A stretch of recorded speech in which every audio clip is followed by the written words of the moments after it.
और बुलेटिन की शुरुआत करेंगे इस वक्त की बड़ी खबर के साथ, जो कि लखनऊ से सामने आ रही है। आपको बता दें, हजरतगंज में अलाया अपार्टमेंट गिरने का ये मामला है, जहां पर अब तक 14 लोगों को रेस्क्यू किया जा चुका है। बीते कई घंटों से रेस्क्यू ऑपरेशन जारी है। आर्मी, एनडीआरएफ और एसडीआरएफ की टीम रेस्क्यू में जुटी हुई है। हजरतगंज के वजीर हसन रोड पर कल शाम ये हादसा हुआ। लखनऊ से आप तक बड़ी खबर पहुंचा रहे हैं। हजरतगंज में अलाया अपार्टमेंट जो गिरा था कल शाम, ये जो हादसा हुआ था, इसमें अब तक 14 लोगों का रेस्क्यू हो चुका है। तो पिछले कई घंटों से रेस्क्यू ऑपरेशन जारी है। आर्मी, एनडीआरएफ और एसडीआरएफ की टीम लगातार रेस्क्यू में जुटी हुई है। हजरतगंज के वजीर हसन रोड पर अलाया अपार्टमेंट गिरा कल। इस हादसे में अब तक 14 लोगों का रेस्क्यू किया जा चुका है और अब भी एसडीआरएफ, आर्मी और एनडीआरएफ की टीम वहां तैनात है। रेस्क्यू अभी भी जारी है। लगभग 13 घंटों से रेस्क्यू ऑपरेशन जारी है। हजरतगंज के वजीर हसन रोड पर कल शाम यह हादसा हुआ। तस्वीरों में आप देख सकते हैं किस तरह से भरभरा कर एक बिल्डिंग गिरी, धराशायी जमीन पर हो गई और इस मलबे में कई लोग दबे थे, जिनमें से 15 लोगों को बाहर निकाल लिया गया है। मलबे से उनका रेस्क्यू किया जा चुका है। अभी भी एसडीआरएफ, एनडीआरएफ की टीम मौके पर मौजूद है। तस्वीरों में देखा जा सकता है किस तरह से रेस्क्यू ऑपरेशन लगातार जारी है और अब भी आशंका है कि शायद इस मलबे में और भी लोग दबे हो सकते हैं। बता दें कि ये जो बिल्डिंग गिरी है, यहाँ पर करीब 15 परिवार रहते थे। कई लोग इस बिल्डिंग में रहते थे। जिस वक्त ये हादसा हुआ उसके बाद कई लोग तो जान बचा के जैसे तैसे निकल गए, लेकिन कुछ लोग बिल्डिंग के मलबे के नीचे दब गए, जिनका रेस्क्यू ऑपरेशन लगातार जारी है। कल से लेकर आज तक एसडीआरएफ तो करीब 13 घंटों से यहाँ पर रेस्क्यू चल रहा है। जान बचाई जा रही है हसन रोड पर कल। इस खबर पर और ज्यादा जानकारी लेंगे हमारे संवाददाता शिवा शर्मा से, लखनऊ से हमारे साथ जुड़ गए हैं। शिवा जी, ये जो कल हादसा हुआ, यहाँ पर एक बिल्डिंग भरभरा कर गिर जाती है, इसमें कई लोगों के दबे होने की आशंका, जिसमें से 15 लोगों को जो है सकुशल बाहर निकाल लिया गया, लेकिन अब भी रेस्क्यू लगातार जारी है। लोगों की जान बचाई लगातार जारी है।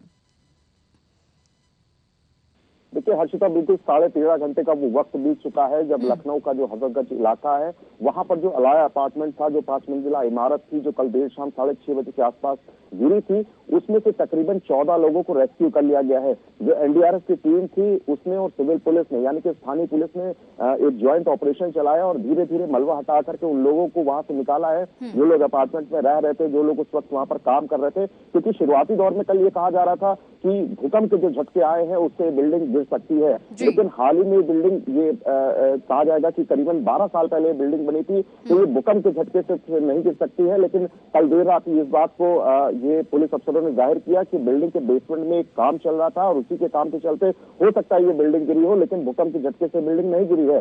गनीमत ये रही और अच्छी बात ये रही कि इस पूरे हादसे में जो 5 मंजिला इमारत गिरी थी, इसमें कोई भी व्यक्ति मरा नहीं है, यानी कि किसी की मौत की खबर नहीं है। जो इंजर्ड थे उनको पास से एक सिविल हॉस्पिटल में ले जाया गया है, पीजीएमई अस्पताल में ले जाया गया है, क्योंकि कल रात मुख्यमंत्री ने इस पूरी घटना का संज्ञान लिया था और तमाम पुलिस के आला अधिकारी और जो जिला प्रशासन से बड़े आला अधिकारी हैं, उन सभी को मौके पर पहुंचने कहा गया था। और उन्हीं की शक्ति का असर था कि डिप्टी सीएम ब्रजेश पाठक से लेकर के नगर विकास मंत्री एके शर्मा, मुख्य सचिव, अपर मुख्य सचिव गृह वो और police commissioner, DM Lucknow, Mandla आयुक्त, एलडीएवीसी, तमाम जो अधिकारी हैं और पुलिस की जो फोर्स के अधिकारी है वो मौके पर पहुंचे थे और इसी के बाद रेस्क्यू ऑपरेशन शुरू हो गया था। क्योंकि मलबा बहुत ज्यादा है और जल्दबाजी करना बहुत ज्यादा सही नहीं होगा और पुलिस के अफसरों और जो अफसर है उनका यही कहना है कि धीमे धीमे जो मलबा हटाया जाएगा उसी के बाद लोगों को निकाला जाएगा। बहुत ज्यादा जल्दी करिए अगर मलबा हटाने की, तो लोगों की जान में आफत आ सकती है और लोगों के हताहत होने की बात हो सकती है, इसलिए बहुत ज्यादा जल्दबाजी नहीं कर रहे हैं। जब इन 2 से 3 एंगल इसमें निकलकर सामने आ रहे हैं। पहले कहा जा रहा था कि ये बिल्डिंग जो है इस तरह की खबरें आ रही थी कि 2 से 3 साल ही पुरानी थी, ज्यादा बिल्डिंग पुरानी नहीं थी। अभी आप जैसा कह रहे हैं कि 10 से 12 साल इस बिल्डिंग को हो चुके थे बने हुए, काफी पुरानी थी। तीसरी बात यहाँ पर यह निकलकर सामने आ रही है कि जैसे कि पहले भी चेताया गया था कि जब भूकंप आएगा, कभी अगर भूकंप आता है तो ये बिल्डिंग गिर सकती है।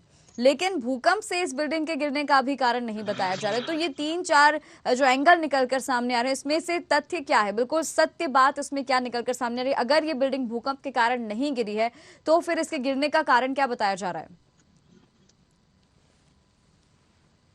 देखिए हर्षिता, भूवैज्ञानिक इस बात को कहते हैं कि जो भूकंप आया था वो तकरीबन दोपहर में भूकंप आया था, और बिल्डिंग जो कोलैप्स हुई है वो तकरीबन 6:30 बजे के आसपास हुई है। अगर बिल्डिंग को गिरना होता तो उस वक्त या उस वक्त के 15 से 20 मिनट के आसपास में गिर सकती थी, लेकिन वो बिल्डिंग उस वक्त नहीं गिरी और शाम को गिरी है। कल शाम तक इस बात का सभी लोग अंदाजा लगा रहे थे, क्योंकि दोपहर के बाद में भूकंप आया था और उसकी वजह से बिल्डिंग कोलैप्स हो सकती है। लेकिन भूवैज्ञानिकों ने देर रात इस बात को कहा है कि अगर बिल्डिंग गिरती तो कई सारी इमारतें आसपास बनी हुई है, वो भी गिर सकती थी, लेकिन इसी बिल्डिंग का गिरना एक भूकंप के झटके की वजह से गिरना नहीं कहा जा सकता है। फिर जब अफसरों ने जांच पड़ताल की, वहां पर लोगों से पूछताछ की, जो वो लोग कोलैप्स जो लोग हुए थे उस बिल्डिंग के अंदर में, जो लोग फ्लैट में दबे हुए थे, उनसे पूछा गया तो लोगों ने बताया कि बिल्डिंग के जो बेसमेंट है वहां पर मरम्मत का कार्य चल रहा था, और जो पाइपलाइन थी उसमें वहां पर उसको डालने का काम चल रहा था, और ड्रिलिंग मशीन से खुदाई हो रही थी। शायद इसी वजह से वहां पर ये हादसा हुआ और उसी वजह से पूरी बिल्डिंग गिरी है। फिलहाल इस पूरी मामले की जांच हो रही है और जांच रिपोर्ट के बाद जरूर कार्रवाई की जाएगी। लेकिन सबसे अहम बात यह है कि जो समाजवादी पार्टी में पूर्व मंत्री रहे हैं, वर्तमान सपा विधायक है मेरठ से शाहिद मंसूर, उनके बेटे के नाम पर ये पूरी जमीन है, और कल रात में मेरठ में भी उनके घर में दबिश दी गई है, और उनकी भी ये कहा जाएगा कि उनको हिरासत में लेकर पूछताछ करने के जो आदेश है वो पुलिस के अफसरों की तरफ से कर दी गए। लेकिन कल देर रात ये कयास लगाया जा रहा था कि सभी लोगों को गिरफ्तार कर लिया गया है, लेकिन आज सुबह डीजीपी DS चौहान ने इस बात को क्लियर किया है कि किसी को भी हिरासत में ली गया है, सभी को पूछताछ के लिए बुलाया जा रहा है। लेकिन दूसरी ओर मंडलायुक्त इस बात को कहती है कि इसका लखनऊ डेवलपमेंट अथॉरिटी से इस बिल्डिंग का नक्शा पास नहीं था, 5 मंजिला इमारत थी, तो ये पूरी तरीके से अवैध है। तो इस मामले में जरूर कहीं ना कहीं एक FIR दर्ज होगी, और चूंकि मुख्यमंत्री ने इस पूरे मामले का संज्ञान लिया है तो गिरफ्तारियां भी जरूर होंगी। लेकिन अभी तक सुबेरे ऑफिशियली जो स्टेटमेंट है director general of police Uttar Pradesh का, वो किसी भी तरीके की गिरफ्तारी नहीं हुई है। लेकिन हर्षिता, बार बार मैं कह रहा हूँ कि इतनी बड़ी घटना हो जाने के बाद कोई मरा नहीं, किसी के हताहत होने की बहुत ज्यादा खबर नहीं आई थी, और सबसे अच्छी बात थी कि जो NDRF की टीम का और जो सिविल पुलिस का जो कोऑर्डिनेशन था वो बहुत अच्छा था, और सभी लोगों को जिंदा बाहर निकाला गया। और सबसे अच्छी बात ये भी रही कि लखनऊ के जितने भी बड़े अस्पताल थे, जो ट्रॉमा सेंटर से, उनको हाई अलर्ट पर रखा गया। रात भर डॉक्टरों की जो पूरी टीम थी, जो खून की अगर जरूरत किसी पेशेंट को पड़ सकती थी, उन्हीं को सबको हाई अलर्ट पे रखा गया। तो अभी इस वक्त की सबसे अच्छी बात और सबसे बड़ी खबर यह है कि ज्यादा से ज्यादा लोगों को उस मलबे के अंदर से निकाल लिया गया है। कुछ लोग जरूर बचे हैं, और ये अनुमान लगाया जा रहा है कि जो NDRF की टीमें हैं वो आगे भी इस ऑपरेशन को जारी रखे और कुछ ही घंटे में सभी लोगों को बाहर निकाल लेंगी। बिल्कुल शिवाजी, कई सारी ऐसी चीजें हैं, कई सारे ऐसे मुद्दे हैं जो जांच का विषय इस पूरे मामले में बन गए हैं। एक सवाल और मेरा आपसे, जैसे कि आपने बताया कि हो सकता है कि जो कंस्ट्रक्शन का काम वहां पर चल रहा था, जो ड्रिल मशीन वहां पर चल रही थी, उस वजह से ये बिल्डिंग गिर गई हो, तो क्या अगर ये बिल्डिंग 10 से 12 साल पुरानी भी है तो इसका सामग्री इतनी क्या कमजोर रही थी कि ये ड्रिल मशीन चल जाने से केवल इतनी पूरी की पूरी बिल्डिंग गिर जाती है? तो इसके कहीं ना कहीं कंस्ट्रक्शन पर भी फिर सवाल उठ रहे होंगे। देखिए हर्षिता, जब बड़े अफसरों से इस बात को पूछा गया कि ये आखिरकार ड्रिलिंग मशीन से, इसी बात को आप भी हम पुख्ता करते हैं, जब ये बात पूछी गई थी तो उन्होंने कहा था कि हमारे पास एक सोशल मीडिया के जरिए एक पुरानी बिल्डिंग की फोटो आई है जो उस 5 मंजिला इमारत में दरार पड़ी हुई है। तो जरूर कहीं ना कहीं उस बात को अनदेखी बिल्डर ने की गई थी, और इसी के चलते शायद ये हादसा हो सकता है। लेकिन अभी पूरी जांच रिपोर्ट आने के बाद ही स्पष्ट होगा कि आखिरकार कौन ये कार्य देख रहा था, अगर बिल्डिंग की जिम्मेदारी थी। लेकिन एक बात हर्षिता आपको और एक बताना चाहेंगे कि जो बिल्डिंग थी उसकी पूरी जिम्मेदारी जसदान बिल्डर की थी। जसदान बिल्डर की 2 महीने पहले लखनऊ डेवलपमेंट अथॉरिटी ने हजरतगंज के ही बालू अड्डे में एक बहुमंजिला इमारत गिराई थी, जो अवैध रूप से बनी थी, और ये कहा जाता है कि समाजवादी पार्टी की जब सरकार थी तब वो अवैध रूप से उसको कब्जा किया गया, और नजूल की जमीन पर उस पूरी बिल्डिंग को बना करके लोगों को बेच दिया गया है। तो लोगों में भी काफी रोष था, और इस बात को लेकर 2 महीने पहले भी कि आखिरकार वो कैसे उनके साथ धोखाधड़ी हो गई। और फिर से ये जब मामला रात में सामने आया कि जसदान बिल्डर की जमीन है, तो लोगों की पूछताछ और गिरफ्तारी के लिए पुलिस अफसरों ने प्रयास किए थे, लेकिन अभी तक कोई नहीं मिला है। तो जसदान बिल्डर के ऊपर ये पूरी गाज गिरी थी कि अग्रीमेंट जो था वो बिल्डिंग का, जो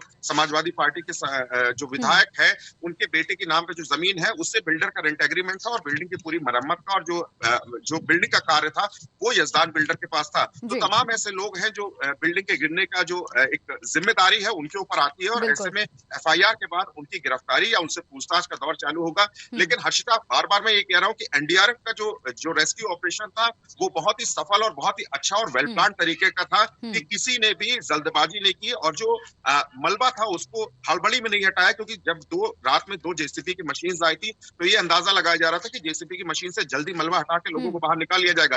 लेकिन लोगों की ये कहा जाएगा कि जो आपस का कोऑर्डिनेशन था और जो अफसरों की सूझबूझ थी, उन्होंने कहा था कि किसी भी तरीके किसी को भी बहुत ज्यादा तकलीफ नहीं होनी चाहिए, चोट नहीं पहुंचनी चाहिए, कोई भी मृत अवस्था में बाहर नहीं आना चाहिए। इसलिए चाहे ऑपरेशन में 2 दिन लग जाए या 3 दिन लग जाए, लोगों को सुरक्षित और जिंदा वापस बाहर निकालना, और उसी के चलते ये कहा जाएगा कि एनडीआरएफ ने सफल ऑपरेशन करते हुए 14 लोगों को बाहर निकाला। लेकिन कुछ लोग ऐसे अंदर फंसे हुए हैं, और जो उनके पिलर्स हैं उनको बहुत सॉफ्टली और बहुत अच्छी तरीके से उसको हटा करके, जो लोग अंदर आवाजें आ रही है उनको बाहर निकाल करके ले जाया जाएगा। तो अभी कुछ घंटे का इंतजार है हर्षिता, और ये कहा जाएगा कि सफल रेस्क्यू ऑपरेशन होगा और सभी लोग जिंदा बाहर निकल के वापस आएंगे। जी बिल्कुल, सभी की नजर इसी ओर टिकी हुई है, जैसे कि आप भी बता रहे हैं और हम भी लगातार देख पा रहे हैं। काफी अच्छा काम वहां पर किया जा रहा है। एसडीआरएफ एनडीआरएफ लगातार मुस्तैद है और लगातार लोगों को जो है उस मलबे से बाहर निकाला जा रहा है। सबके सकुशल होने की कामना की जा रही है। बहुत बहुत धन्यवाद शिवाजी आपका हमारे साथ जुड़ने के लिए और तमाम जानकारी हम तक पहुंचाने के लिए।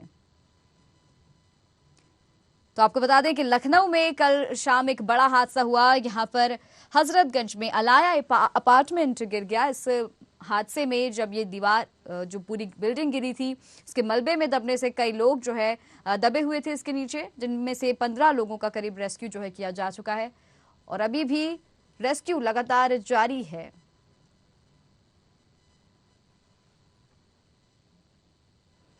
तीन लोगों की डेथ हो गई है, डीजीपी साहब ने बताया आपको। और अभी जो हमारे पास जो लोग निकल के आए हैं और जो लोग यहाँ स्थानीय लोग हैं, उनकी सूचना के अनुसार इसमें कुल 5 से 6 लोग और हो सकते हैं, और अभी तक कोई कैजुअलिटी नहीं है। रेस्क्यू एफर्ट्स आप देख सकते हैं युद्ध स्तर पे चल रहा है, और हमें पूरी उम्मीद है कि हम बाकी लोगों को भी निकाल पाएंगे। किसी व्यक्ति को अंदर भेजा गया है, उसकी तरफ से क्या कोई सूचना आई है कि नहीं?